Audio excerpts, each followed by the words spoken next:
அன்பான நேயர்களே, காலை வணக்கம். இன்று வியாழக்கிழமை.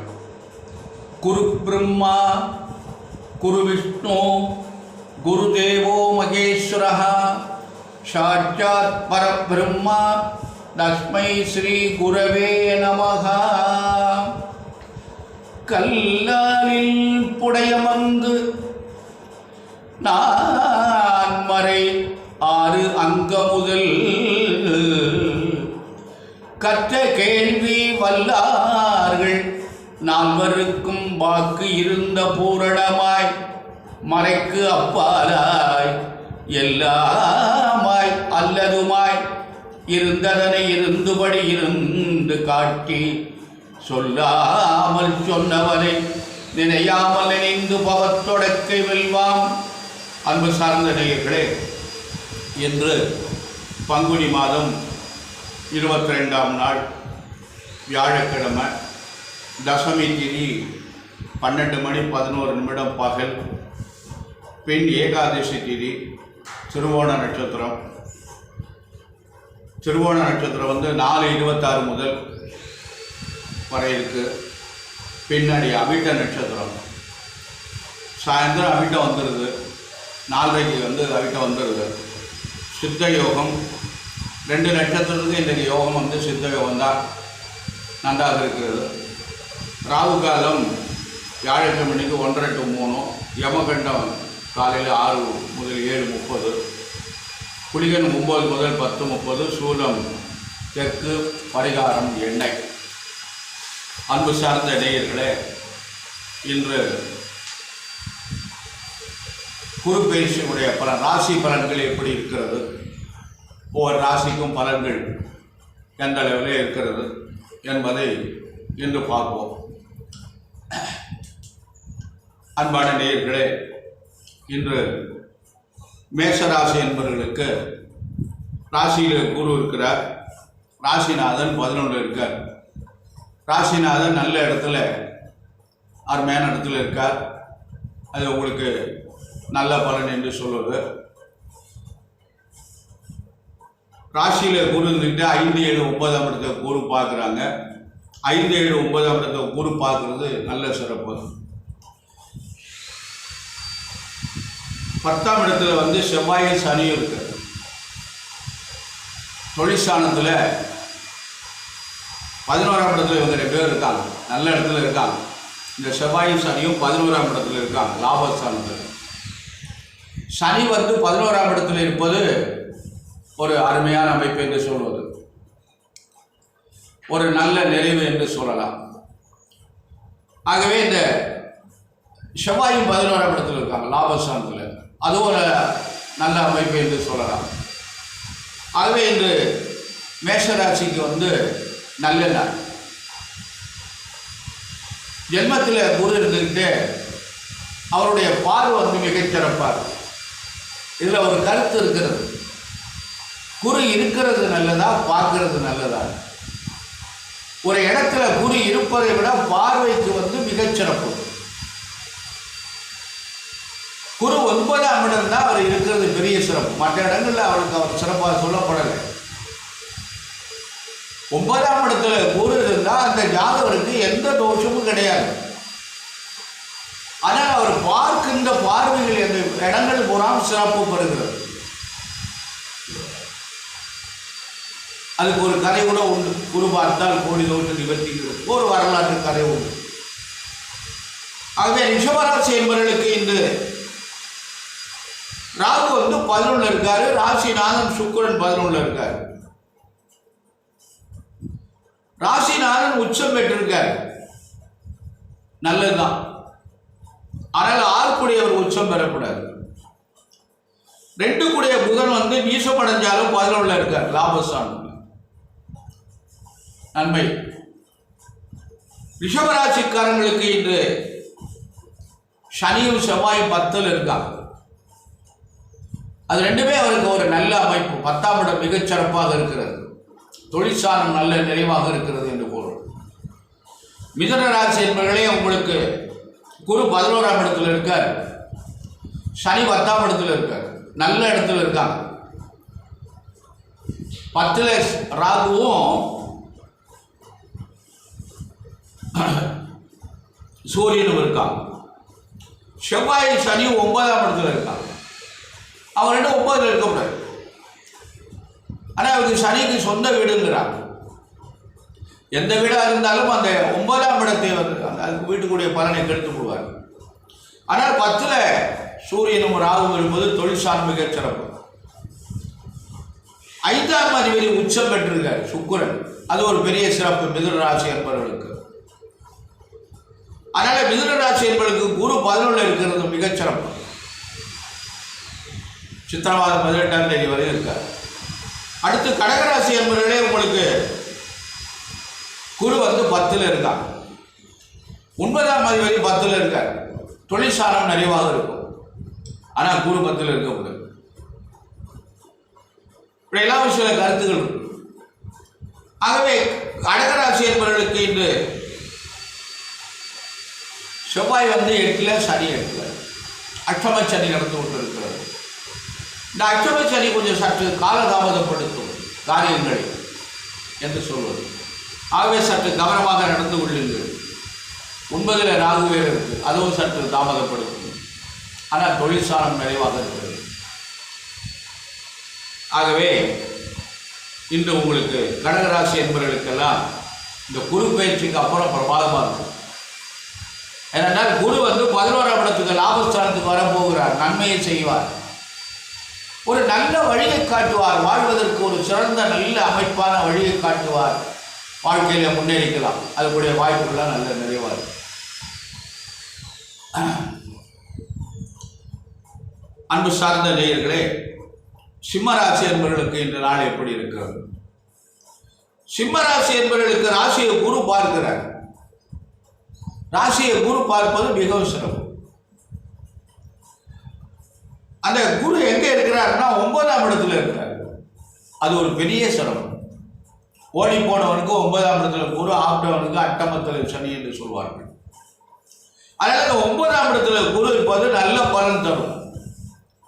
சிம்மராசி அன்பர்களுக்கெல்லாம் இந்த சித்திரை 18ஆம் தேதி வரை நல்ல பலன். ஆனால் 7ல் செவ்வாய் சனி இருக்கு. 7ஆம் இடம் களத்திரஸ்தானம், மறந்து விடாதீர்கள். மனைவியினுடைய உடல்நிலையில் கவனம் தேவை. அடுத்தபடியாக கன்னிராசி என்பவர்களே, உங்களுக்கு இன்று கன்னியிலே கேது இருக்கு, 7ல் ராகு, 7ல் 4 கிரகங்கள் இருக்கு. 7ல் யாருமே இருக்கக்கூடாது. 2ஆம் அதிபதி உச்சம் பெற்றிருக்கார். அவர் உச்சம் பெற்று எங்க இருக்காருன்னா 7ஆம் இடமான களத்திரஸ்தானத்தில் இருக்கார். உச்சம் பெற்றது நல்லது. ஆனால் மனைவியினுடைய உடல்நிலை தாமதமா, திருமணமாகாதவர்களுக்கெல்லாம் திருமணம் தாமதமா. கன்னிராசி என்பவர்களுக்கு இந்த குரு இப்போ 8ல் இருக்கார். அவர் சித்திரை மாதம் பயிற்சியாக கூட அவர் நல்ல பலனை தருவார். கெடுதல் எதுவும் செஞ்சிட மாட்டார். அவர் எங்கே வர்றாருன்னா 9ஆம் இடத்துக்கு வர்றார். ஓராண்டு அந்த இடத்துல இருப்பார். நல்ல பலனை தருவார். அடுத்தபடியாக துளாராசி என்பவர்களுக்கு குரு ராசியை பார்க்கிறார். குரு ராசியை பார்ப்பது சிறப்பு. ஆனால் 7ஆம் இடத்துல குரு இருக்கார். 7ஆம் இடத்துல குரு இருந்தால் கேந்திராதிபத்திய தோஷம் ஏற்படும். ஜாதகத்தில் 7ல் லக்னத்துக்கு 7ல் குரு இருக்கக்கூடாது. ராசியில் 7ல் குரு வரக்கூடாது. இதெல்லாம் சில பேர் என்ன பண்றாங்கன்னா அருமையான பலன்களை தருவார். ஆனால் இந்த பார்க்கின்ற இடம் சிறப்பு பெறுகிறது. அவர் இருக்கின்ற இடம் சரியில்லை. அவருடைய பார்வை சிறப்பு பெறுகிறது. ஆகவே இந்த குருவுடைய பார்வை நிறைவாக இருக்கிறது. ஆக துளாராசி என்பவர்களுக்கு ராகு 6ல் இருக்கு. கன்னிராசி என்பவர்களுக்கு சனி 6ல் இருக்கு. இந்த 2 ராசி என்பவர்களுக்கும் சனியும் ராகும் நல்ல இடத்தில் இருக்கின்றார்கள். நல்லதை செய்வார்கள். அடுத்தபடியாக விருச்சிக ராசி என்பவர்களே, உங்களுக்கு கிரகங்கள் சரியாக இல்லை. எந்த கிரகங்களும் உங்களுக்கு சரியாக இல்லை. சற்று கவனமாக நடந்து கொள்ளுங்கள். குரு பேச்சியானதுக்கு அப்புறம் உங்களுக்கு நல்லது. சித்திரை மாதம் 18ஆம் தேதிக்கு பிறகு உங்களுக்கு குரு 7ஆம் இடத்துக்கு வர அவருடைய பார்வை ராசியை பார்ப்பார். அந்த பார்வை சிறப்பாக இருக்கும். 11ஆம் இடத்தை பார்ப்பார். இதெல்லாம் ஒரு நல்ல பார்வை என்று சொல்றது.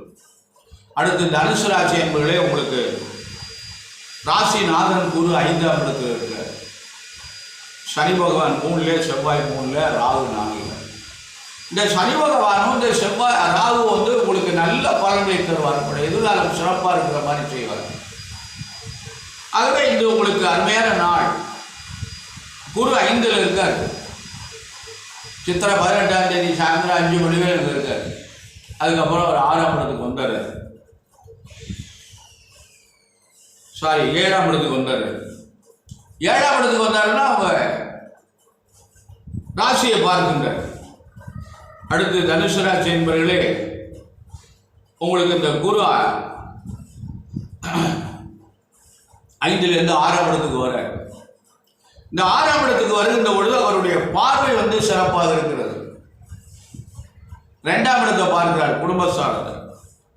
ஆக தனுசு ராசி என்பவர்கள்லாம் இப்பொழுது நல்ல நேரம், நல்லது நடக்கும், நல்ல காரியங்கள் நடைபெறும் என்று சொல்வது. அடுத்து மகர ராசி என்பவர்களே, உங்களுக்கு 7.5 சனியுடைய காலம். இந்த 7.5 சனி வந்து என்ன எவ்வளவு நாள் இருக்கு அப்படின்னா, இந்த 2.5 ஆண்டுகள் கிட்டத்தட்ட இருப்பாருன்னு நினைக்கிறேன். முதல் சுற்று, 2வது சுற்று, 3வது சுற்று என்றெல்லாம் சொல்லுவது. அதனால சற்று கவனமாக நடந்து கொள்ளவும். முடியும் நேரம் ரொம்ப கவனமாக இருக்கணும். உங்களுக்கு ராகு மட்டும் 3ல் இருக்கார். மற்ற கிரகங்கள் எல்லாம் உங்களுக்கு பலமாக இல்லை. ராகு பகவான் மட்டும் நல்ல சிறப்பாக இருக்கின்றார். மற்ற கிரகங்கள் எல்லாம் உங்களுக்கு நிறைவாக இல்லை. அடுத்தபடியாக கும்பராசி என்பவர்களே, உங்களுக்கு ஜென்ம சனி நடந்து கொண்டிருக்கிறது. நான் உங்களுக்கு தெளிவுபட ஒன்றை விடுகிறேன். சனி பகவானை பற்றி பயப்படாதீர்கள். நீதிமான், தர்மவான். அவருக்கு இட்ட கட்டளை அதை நிறைவேற்றித்தான் அவர் ஆக வேண்டும். ஆகவே இந்த சனி பகவான் கொடுமையை செய்துதான் தீர்வார். ஆனால் அதிலிருந்து நாம் வெளியே எழுந்தெல்லாம் சிவனுடைய அடியார்களை சனி பகவான் எந்த கெடுதலும் செய்ய மாட்டார். ஆகவே நீங்கள் தினந்தோறும் உயர்ந்தால் தினந்தோறுமே இந்த கோளறு திருப்பத்தை பாராயணம் செய்யலாம். ஆனால் யாரும் பாராயணம் செய்வதில்லை. ஏன்னா அதுக்கு நேரம் இல்லை. காலையில் எழுந்ததிலிருந்து இரவு 11 மணிக்கு படுக்கிற வரையும் நமக்கு வேலை வேலை வேலை, ஓயாத வேலை. உடம்புக்கும் ஓய்வில்லை, மனதிற்கும் ஓய்வில்லை. என்றால் உழைத்தாக வேண்டியிருக்கிறது. பொருள் நிறைய அது தேவைப்படுகிறது, சம்பாதிச்சு ஆக வேண்டியிருக்கிறது. இதை தெரிந்துதான் என்னவோ அவை பாட்டி அன்றே சொல்லிவிட்டார், பொருள் இல்லாருக்கு அவ்வுலகம் இல்லை, இவ்வுலகம் இல்லை என்று சொல்லிவிட்டார். அருள் இல்லாருக்கு அவ்வுலகம் இல்லை, பொருள் இல்லாருக்கு இவ்வுலகம் இல்லை. பொருள் இல்லை என்றால் இந்த உலகத்திலே வாழ முடியாது என்பதை 2000 ஆண்டுகளுக்கு முன்னாடி அவை பாட்டி சொல்லியிருக்கின்றார். எவ்வளவு விஞ்ஞானம் பாருங்க. இப்போ நம்ம என்னமோ கண்டுபிடிச்சிட்டோம்னா சொல்றாங்க, தவறு. ஆகவே இந்த கும்பராசி என்பவர்கள் எல்லாம் சற்று கவனமாக நடந்து கொள்ளுங்கள். அடுத்தபடியாக மீனராசி என்பவர்களே, உங்களுக்கும் 7.5 இருக்கிறது. மீனராசி என்பவர்களுக்கு இந்த குரு நல்ல இடத்துல இருக்கார், 2ஆம் இடத்துல இருக்கார். அவர் 3ஆம் இடத்துக்கு வர போறாரு. ஆனால் 3ஆம் இடத்துக்கு வந்தாருன்னா பார்வையில் நன்றாக இருக்கிறார். 2ஆம் இடத்தை பார்ப்பார், 9ஆம் பார்வை. அதனால அந்த பார்வையில் சிறப்பு தரும். ஆனால் இன்று உங்களுக்கு 7.5 பகவானுடைய காலம் தொடங்கி இருக்கிறது. சற்று கவனமாக நடந்து கொள்ளுங்கள். அன்பான நேயர்களே, மகர ராசி, கும்பராசி, மீனராசி என்பவர்களுக்கெல்லாம் சனி பகவானுடைய தாக்கம் இருக்கிறது. சற்று கவனமாக நிதானமாக நடந்து கொள்ளுங்கள். வேலைகளுடைய இடையே இது ஒரு வேலை என்று சனி பகவானுடைய வழிபாடு செய்யுங்கள். சனி பகவானுக்கு எள்ளு தீபம் ஏற்றுங்கள். காக்கைக்கு அன்னம் வைத்து சாப்பிடுங்கள். சனிக்கிழமை தோறும் சனி பகவானுக்கு அர்ச்சனை செய்யுங்கள். முடிந்தால் வன்னி மரம் வாங்கி பயிர் செய்து அந்த வன்னி பத்திரத்திலிருந்து இந்த இலையை பறித்து அந்த சனி பகவானுக்கு அர்ச்சனை செய்யுங்களா, நல்ல பலன் தரும். கோவிலில் எந்த வேணாலும் வைக்கலாம். கிராமங்களில் இருந்தால் ரொம்ப சௌரியம் பாரு, ஓரணிக்கரை, கம்மாக்கரையிலாம் வைக்கலாம், பயிர் செய்யலாம். அதனால என்ன, வன்னி மரம் வந்து மிகவும் சிறப்பு, வில்வ மரம் மிகச்சிறப்பு. வில்வ மரத்தில் வீட்டில் வைக்கப்படாதுன்னு சொல்றாங்க. அந்த மதுரை மாவட்டத்தில் மேலூர் வட்டத்தில் வெள்ளலூர் நாடு என்று ஒரு நாடு இருக்கிறது. அந்த நாட்டில் பார்த்தீங்கன்னா எல்லார் வீட்லையும் வில்வ மரம் இருக்கும். எல்லார் வீட்லையும் வில்வ மரம். ஊரடிக்கரையில் வில்வ மரத்தை பயிர் செய்து அதுக்கு மேடை அமைத்து காலையில் எழுந்திருந்த உடனே தண்ணி தெளித்து கோலம் போட்டு தீபம் ஏற்றுகின்றார்கள் முதியவர்கள். எவ்வளவு புண்ணியம் தெரியுமா? சிவனுக்கு தொண்டு செய்ததற்கு அற்புதம். ஆகவே இதெல்லாம் நம்ம பண்ணணும். வீட்டுக்கிட்ட வைக்கப்படாதுங்கிறான். ஏன் கொஞ்சம் தள்ளி வைங்களேன், அதுக்கு இப்போ இடம் இல்லை, எல்லாம் பிளாட்டாக போச்சு. இங்கெல்லாம் கொல்லை இருந்தது, தோட்டம் இருந்தது, வீட்டுக்கு பின்னாடி தோட்டம் நிறையா இருக்கும். அதுக்கெல்லாம் வேலையே இல்லை. தோட்டம் போடுவதற்கு கிராமத்திலையும் கூட இப்பொழுது இடம் இல்லை, தண்ணி இல்லை. என்ன செய்வது? காலத்தினுடைய சீற்றம். வெயிலை பாருங்கள், அவ்வளவு கொடுமையாக இருக்கிறது. ஏசி இல்லாமல் தூங்க முடியவில்லை. ஒரு காலகட்டத்திலே பரமட்டை விசிறி வைத்துக் கொண்டு விசிறிக்கொண்டே தூங்கினோம். இன்று அது விசிறியில் தூங்க முடியல. நம்மளால் ஏசி இருந்தால் தான் தூங்குவோம். இதனால் காலங்கள் மாறுகின்றது, இயற்கையில் மாறிவிட்டோம், நாம் மாற்றி விட்டோம். மரங்கள் எல்லாம் வெட்டி விட்டோம். மரங்கள் வைத்து பயிர் செய்யவில்லை. கம்மாக்கரில் மரம் இருந்தால் கூட அந்த மரத்தெல்லாம் வெட்டி விடும். ஊரணிக்கரையில் மரம் இருந்தால் கூட விடும். ஊரணியே என்பது இப்போ கிடையாது. ஊரில் எந்த ஊர்லேயும் ஊரணி கிடையாது. குளிப்பதற்கு ஊரணி, குடிப்பதற்கு ஒரு ஊரணி, இப்படிலாம் நிறைய அந்த காலத்தில் பெரியவங்க செஞ்சு வச்சுருந்தோம். ஏன்னா மழை பெஞ்ச உடனே குடிப்பதற்கு தண்ணியை பெருக்கிடுவாங்க. அந்த தண்ணியில் யாரும் உள்ளே இறங்க மாட்டாங்க. பானையெல்லாம் அலம்பக்கூடாது. தண்ணை வெளியில் எடுத்துட்டு வந்து அலம்பி விட்டு தண்ணியை தூக்கும். செருப்பெல்லாம் போட்டுட்டு உள்ளே போகக்கூடாது. இப்படியெல்லாம் ஒரு பெரிய கட்டுப்பாடோடு அந்த தண்ணி சுத்தமாக இருந்தது. அந்த குடி தண்ணிக்கு ஒரு காவல்காரரை போட்டுருவாங்க. அந்த ஊரணி தண்ணியை குடித்தா வியாதியே வராது. அன்பான நேயர்களை, நீங்கள் சற்று கவனமாக நடந்து கொள்ளுங்கள். சனி பகவானுடைய வழிபாடு செய்யுங்கள். உங்களுக்கு நல்ல பலன் தரும், நல்லதே நடக்கும். அன்பான நேயர்களே, அதாவது நமக்கு வேலைப்பளுகள் அதிகமாக இருக்கிறது. சிவாய நம்ம என்ற சிந்திப்பார்க்கு அபாயம் ஒரு நாளும் இல்லை, இதுவே உபாயமாகும். நமச்சிவாய என்று நாம் சிந்திக்கின்ற நமக்கு எந்த ஒரு பயமும் இல்லை. ஆகவே அன்பான நேயர்களே, இறை வழிபாடு தான் நமக்கு சொல்லும். நிறைய பண்ணுறாங்க, அன்னதானம் பண்ணுறாங்க, நிறைய கோயிலுக்கெல்லாம் பணியெல்லாம் செய்கிறாங்க. இப்போ எங்கே பார்த்தாலும் கோயிலெலாம் புதுப்பிச்சு கும்பாபிஷேகம் பண்ணிடுறாங்க. ஆனால் பூஜை நடக்குதா? இல்லை. நிறைய கோயிலை கட்டுறாங்க, ஆனால் பூஜை வைப்பதில்லை. பூஜை இல்லாமலே அடைச்சிக்கிறது. அந்த ஊருக்கு நன்மை இல்லையா? அது யாராவது ஒருத்தர் பூஜை பண்ணக்கூடிய தகுதி உடையவரை வச்சு தினசரி ஒரு நேரம் பூஜை பண்ணணும். சாயந்தரம் விளக்கு போடணும். விளக்கு போடுவது யார் வேண்டுமானாலும் போடலாம்.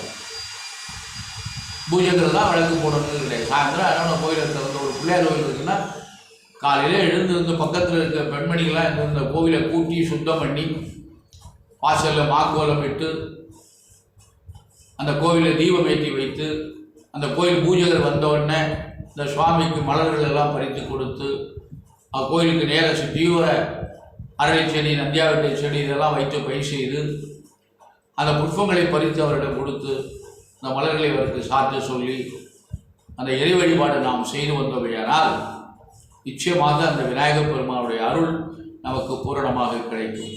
சாயந்தரம் ஆன உடனே கதவை திறந்து யாராவது சின்ன குழந்தைகளை விட்டு உள்ளே போய் விளக்கு போட சொல்லலாம். அப்படியெல்லாம் செய்யலாம்.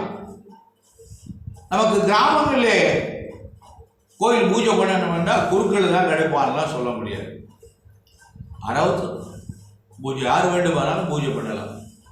விநாயகர் பெருமானுக்கு யார் வேண்டுமானாலும் பூஜை பண்ணலாம். பக்தியோடு அன்போடு பூஜை செய்கின்ற பொழுது அது ஒன்றும் மறுப்பு கிடையாது. அதனால் அன்பான நேயர்களே, நீங்கள் இறை வழிபாடு செய்யுங்கள். உள்ளூரிலே கோயில் இருந்தால் அந்த கோவிலை சுத்தமாக வைத்துக் கொள்ளுங்கள். தினசரி காலையிலே அந்த கோவில் வாசலில் சாணி தெளித்து கோலம் போட்டு இந்த கோவிலை சுற்றி வர பூச்செடியெல்லாம் வைத்து பயிர் செய்து அந்த இறைவனுக்கு பூஜைக்கு அந்த மலர்களை பறித்து கொடுத்து அந்த பலன்களை நீங்கள் அடைய வேண்டுமாய் அன்போடு கேட்டுக்கொள்கிறேன். இந்த நிகழ்ச்சியை தோடு நிறைவு செய்கிறேன். நன்றி, வணக்கம்.